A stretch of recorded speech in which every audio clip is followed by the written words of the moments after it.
నిజామాబాద్ జిల్లాలో ఆందోళన చేశారు ప్రభుత్వ సర్వేయర్లు. కొత్తగా రిక్రూట్ చేసుకునే సర్వేయర్లలో టెక్నాలజీ నాలెడ్జ్ ఉన్న వాళ్ళనే తీసుకోవాలని డిమాండ్ చేశారు. లేదంటే రాష్ట్ర వ్యాప్తంగా ఆందోళన చేస్తామన్నారు. తెలంగాణ రాష్ట్రం వచ్చాక సర్వే డిపార్ట్మెంట్ ఇప్పటికీ రీఆర్గనైజ్ కాలేదన్నారు. ఒక్కో మండలానికి 5-6 మంది సర్వేయర్లు పనిచేస్తున్నారని తెలిపారు. నిజాం కాలం నాటి పద్ధతుల్లోనే సర్వేలు చేయడంతోనే సమస్యలు వస్తున్నాయని చెప్పారు. గతంలో జరిగిన తప్పులను ఈసారి రిక్రూట్మెంట్లో పునరావృతం కాకుండా చూసుకోవాలన్నారు సర్వేయర్లు. మేము ఏదైతే గౌరవ మంత్రివర్యులు రెవెన్యూ మంత్రివర్యులు తీసుకునే నిర్ణయాన్ని స్వాగతిస్తున్నాం. కానీ డిపార్ట్మెంట్ పక్షాన కొద్దిగా మేము విభేదిస్తున్నాం. ఎందుకంటే ఈ సర్వే డిపార్ట్మెంట్ రిక్రూట్మెంటే 2093 నుంచి 93 కానివ్వండి, 96లో కానివ్వండి, 2008లో కానివ్వండి, మళ్ళీ 2003లో కానివ్వండి, 18లో కానివ్వండి, ఈ రిక్రూట్మెంట్ అంతా technical diploma civil, diploma B Tech civil ఉన్న వాళ్ళని మాత్రమే రిక్రూట్మెంట్లో తీసుకోవడం జరిగింది.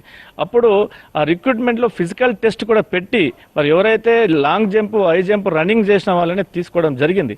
దానివల్ల 1.5 year ట్రైనింగ్ ఇచ్చి వారికి ఒక 4-5 లాంగ్వేజ్లలో మరి ట్రాన్స్లేషన్ కూడా ట్రైనింగ్ ఇచ్చిన తర్వాతనే మరి సర్వేలుగా వాళ్ళని మండల సర్వేలుగా తీసుకోవడం జరిగింది. మరి గౌరవ మంత్రివర్యులు 1000 మంది సర్వేలను కర్ణాటక సిస్టాన్ని అడాప్ట్ చేస్తాను ఏదైతే అంటుండో, మరి కర్ణాటకలో ఉన్నటువంటి సర్వే విధానం వేరు, తెలంగాణలో ఉన్నటువంటి సర్వే విధానం వేరు.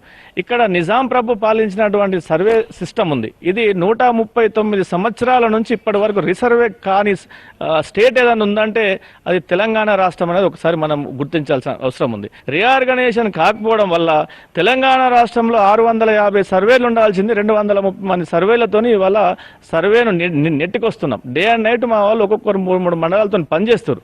అంటే మేము చెప్పేది ఏంటంటే ఈ డిపార్ట్మెంట్ను రీఆర్గనైజ్ చేస్తూ రీస్ట్రెంథనింగ్ చేయడం అనేది స్వాగతిస్తాం.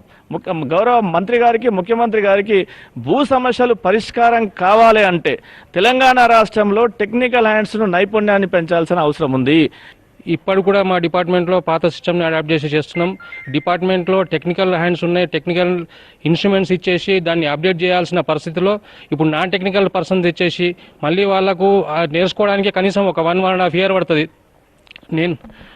మేము నేర్చుకోవడానికే 1.5 year పట్టింది. ఇప్పుడు వాళ్ళు వచ్చి ఉన్న వ్యవస్థని ఇంకా నిర్వీర్యం చేసే పరిస్థితి ఉన్నది. కాబట్టి దాన్ని టెక్నికల్ హ్యాండ్స్ తీసుకుంటే రేపు పొద్దున మంత్రి గారి ఉద్దేశం ఫుల్ఫిల్ అవుతుందని చెప్పేసి మేము భావిస్తున్నాం.